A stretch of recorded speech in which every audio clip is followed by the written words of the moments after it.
Assalamualaikum warahmatullahi wabarakatuh. Alhamdulillahirabbil alamin. Puji dan syukur marilah kita panjatkan kehadirat Allah Subhanahu wa taala yang telah memberikan nikmat kepada kita sehingga dengan nikmatnya kita masih bisa melaksanakan rutinitas kita sehari-hari. Salawat dan salam marilah kita limpahkan kepada junjungan Nabi besar kita, yakni Nabi besar Muhammad Sallallahu Alaihi Wasallam, beserta keluarga, sahabat, dan kita semua sebagai umatnya hingga akhir zaman. Baik, langsung saja dalam kesempatan kali ini kita akan melanjutkan materi pendidikan agama Islam dan budi pekerti di kelas 10, yaitu materi tentang zakat. Akan tetapi sebelum kita lanjut, bagi kalian yang baru bergabung di channel ini, jangan lupa untuk klik tombol subscribe-nya karena subscribe itu gratis ya. Baik, pembahasan yang pertama kita akan membahas terkait dengan pengertian zakat. Apa itu zakat? Menurut bahasa,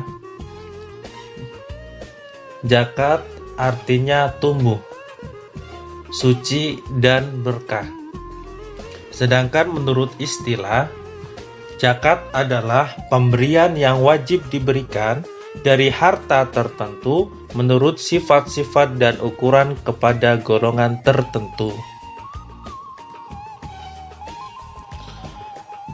Kemudian, apa dasar hukum dari zakat tersebut? Hukum zakat adalah salah satu rukun dari rukun Islam yang 5. Fardu ain atas tiap-tiap orang yang cukup syarat-syaratnya.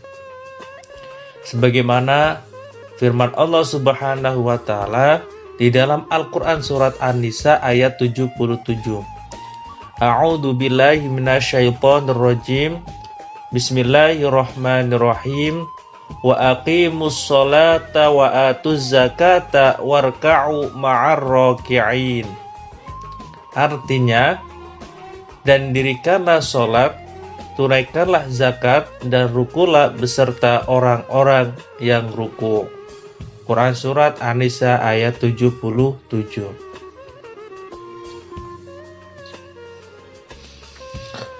Kemudian macam-macam zakat di sini terbagi menjadi 2. Yang pertama adalah zakat mal atau zakat harta. Apa yang dimaksud dengan zakat mal? Yaitu zakat tumbuh-tumbuhan seperti biji-bijian dan buah-buahan, zakat binatang ternak, zakat emas dan perak atau perhiasan, dan zakat perniagaan. Kemudian, zakat yang kedua adalah zakat fitrah atau zakat jiwa. Apa yang dimaksud dengan zakat fitrah? Yaitu zakat yang dikeluarkan berdasarkan jumlah jiwa atau anggota keluarga. Zakat fitrah ini dikeluarkan pada saat selesainya melaksanakan ibadah puasa Ramadan.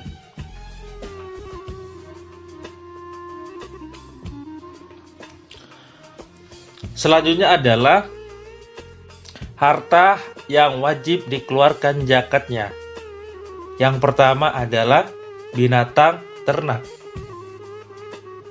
Yang kedua adalah emas dan perak. Yang ketiga adalah biji makanan yang mengenyangkan.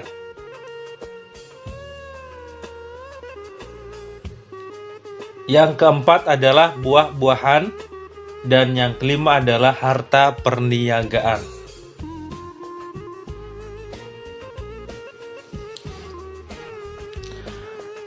Oke, yang pertama adalah zakat binatang ternak. Nah, jenis binatang ternak yang wajib dikeluarkan zakatnya ialah yang pertama unta, yang kedua lembu, sapi dan kerbau, dan yang ketiga adalah kambing dan biri-biri. Adapun syarat bagi pemilik binatang yang wajib zakat adalah yang pertama adalah Islam. Jadi orang non-Islam dia tidak wajib untuk mengeluarkan zakat. Yang kedua adalah merdeka. Jadi seorang hamba tidak wajib berzakat. Yang ketiga, milik yang sempurna. Artinya sesuatu yang belum sempurna dimiliki tidak wajib dikeluarkan zakatnya. Yang keempat, cukup 1 nisab. Yang kelima, sampai 1 tahun lamanya dipunya. Dan yang keenam, digembalakan di rumput yang mubah. Artinya, binatang yang diumpan atau diambilkan makanannya maka tidak wajib dizakati. Selanjutnya adalah zakat emas dan perak. Barang tambang yang lain tidak wajib dizakati.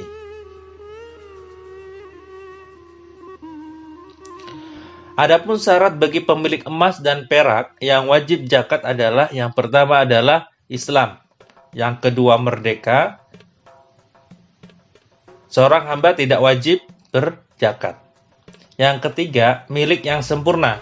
Sesuatu yang belum sempurna dimiliki, maka tidak wajib dikeluarkan zakatnya. Yang keempat, cukup 1 nisab. Dan yang kelima, sampai 1 tahun disimpan. Selanjutnya adalah zakat biji makanan yang mengenyangkan, seperti beras, jagung, gandum, dan sebagainya.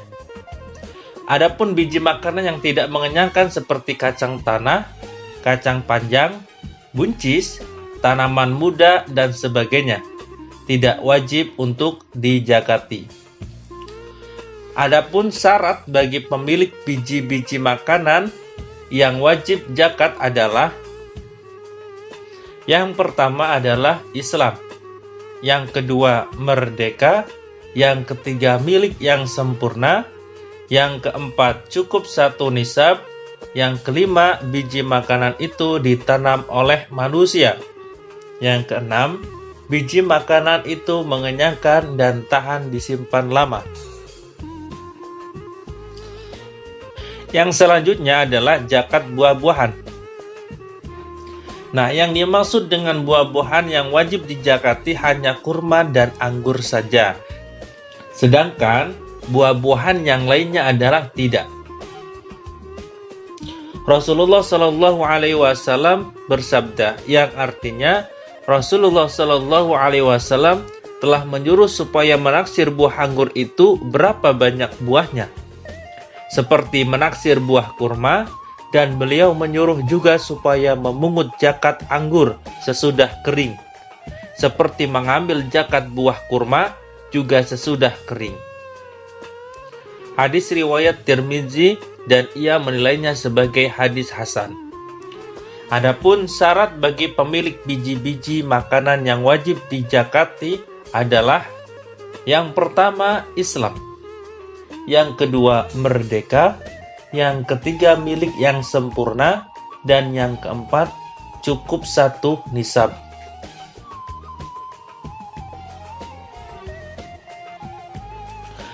Zakat yang selanjutnya adalah zakat harta perniagaan.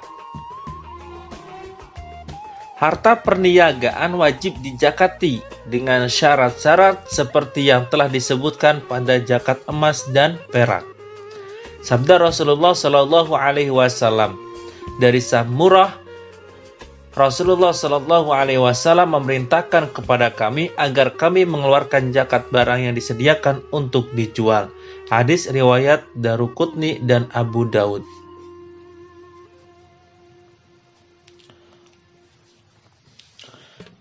Selanjutnya adalah zakat fitrah. Apa yang dimaksud dengan zakat fitrah? Jadi zakat fitrah adalah zakat pribadi yang harus dikeluarkan pada tiap hari raya Idul Fitri sebanyak 3,1 liter dari makanan yang mengenyangkan menurut tiap-tiap tempat atau negeri. Adapun syarat-syarat zakat fitrah, yang pertama adalah Islam. Yang kedua, lahir sebelum terbenam matahari pada hari penghabisan bulan Ramadan. Yang ketiga, dia mempunyai kelebihan harta dari keperluan makanan untuk dirinya sendiri dan untuk yang wajib dinafkahinya.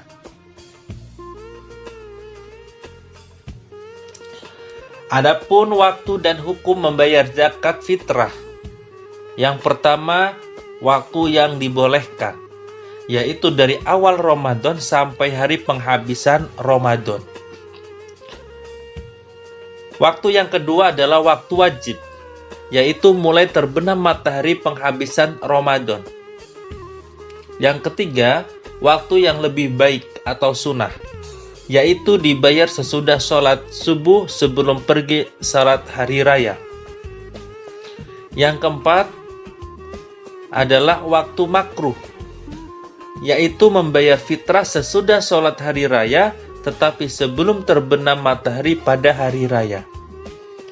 Dan yang kelima, waktu haram lebih telat lagi, yaitu dibayar sesudah terbenam matahari pada hari raya.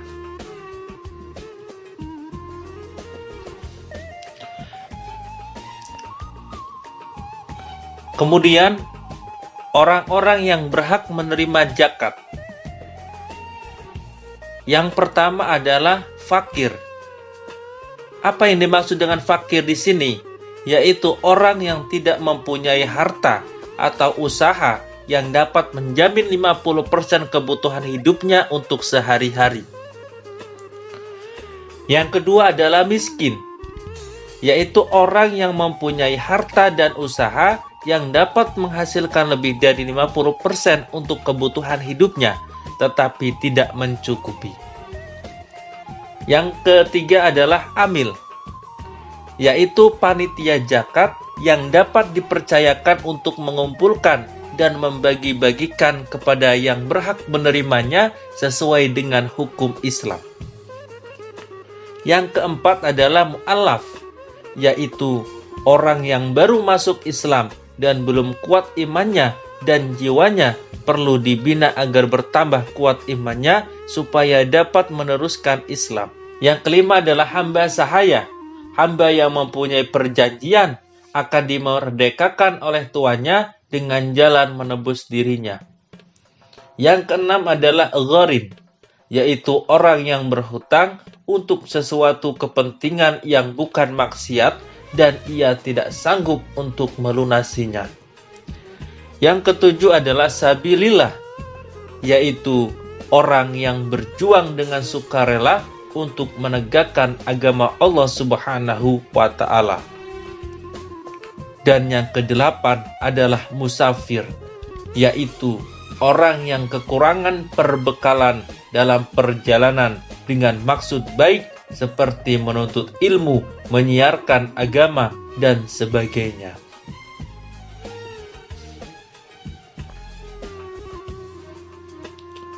Selanjutnya adalah keutamaan menunaikan zakat. Keutamaan yang pertama, mereka yang membayar zakat senantiasa merasakan kebahagiaan di dunia dan juga di akhirat. Keutamaan yang kedua, seseorang yang menunaikan zakat dapat mendekatkan diri kepada Allah Subhanahu wa Ta'ala dan bisa meningkatkan keimanan dan ketaatan kepada Allah Subhanahu wa Ta'ala. Keutamaan yang ketiga, mendapatkan pahala yang besar seperti yang tersirat di dalam Quran surat Al-Baqarah ayat 276 yang menerangkan Allah memusnahkan riba dan menyuburkan sedekah. Keutamaan yang keempat adalah Allah akan menghapus segala dosa yang dimiliki oleh seseorang yang membayar zakat. Keutamaan yang kelima, seseorang yang menunaikan zakat senantiasa diberikan petunjuk dan hidayah dalam segala urusan. Dan keutamaan yang keenam adalah harta yang dimiliki menjadi berkah serta berkembang semakin baik dan banyak. Sekian pembahasan materi tentang zakat kali ini. Mudah-mudahan apa yang sudah dijelaskan dan dipaparkan dapat dipahami dengan baik, dan mohon maaf jika dalam penyampaian terdapat kekeliruan, kesalahan, dan kekurangan. Terima kasih juga yang sudah menyimak sampai akhir. Mudah-mudahan bermanfaat dan dapat diterapkan dalam kehidupan sehari-hari. Akhirul kalam, wassalamualaikum warahmatullahi wabarakatuh.